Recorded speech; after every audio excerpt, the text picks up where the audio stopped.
Well, most of us associate witches with Hollywood or TV shows, but here in Australia, the practice of witchcraft is thriving, and we've gone behind the scenes for a look. Believe it or not, witchcraft is well and truly alive in Australia, and it's bigger and more peaceful than you'd think. I'm a witch, sort of classed as the local witch.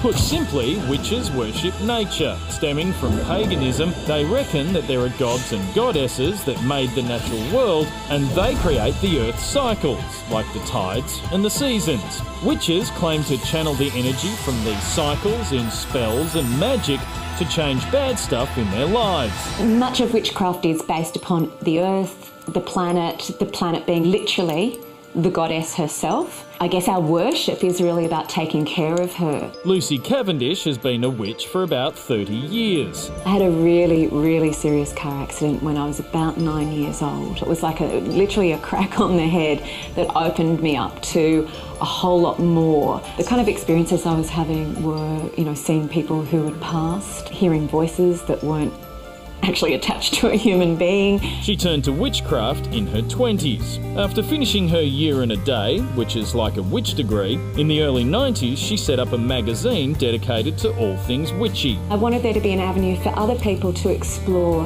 too, and I wanted it to kind of come out of the shadows and stop being secretive. Coming into the 1990s, we had TV shows like Charmed, and Buffy the Vampire Slayer. So what we saw was a spike in the growth of witchcraft in countries like Australia.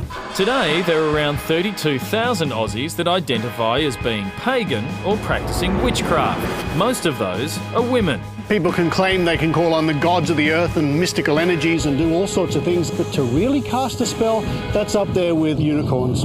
Witches are catalysts for change. They're not evil, they're not cackling, although we do like a good laugh every now and again. Stacey Demarco runs nature retreats and workshops for people who want to improve their lives. She reckons all she has to do is call on the gods and their energy. They want a great relationship, they want more prosperity in their lives, they want, a nice, healthy, balanced body, and witchcraft is really good at helping people get those things, yeah. But the grandmother of all witches in Australia is Nandi O'Pridwin. Her witchery stems back 5 generations. The most commonly known phrase that sums it up is, do what you will as long as you harm none. But for Nandi and her magic family, life hasn't always been easy living out of the broom closet. We were constantly getting death threats, egged tomatoes on the doors. So, are witches just misunderstood? And what about the cliches, like, do they actually ride broomsticks? No, I don't ride a broomstick, but I do use a broomstick within ritual. Yes, I do have a broomstick. Do I ride on it? Well, you'll just have to look up in the sky tonight and see. And what about all that devil worship stuff? Witchcraft is not inverted Christianity, so I don't have anything to do with Satan. I wouldn't mind having a dance for the devil. He sounds like a pretty good dancer occasionally, I would think, but no, we don't do that, no. But if witches are real, beyond fairy tales and Monty Python sketches, not everyone is convinced. The Australian skeptics have a $100,000 prize to the first witch who can come along and prove that they have real magic spells. It's been around for millennia. We have always been, and we will always be. $100,000. Australian skeptics are putting up $100,000 if any witch can prove that their witchcraft works.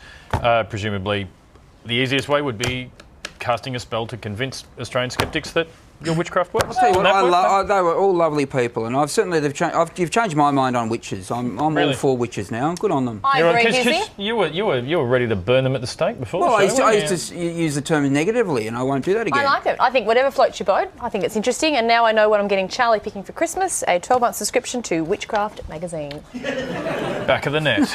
Going to take a break. Back in a tick.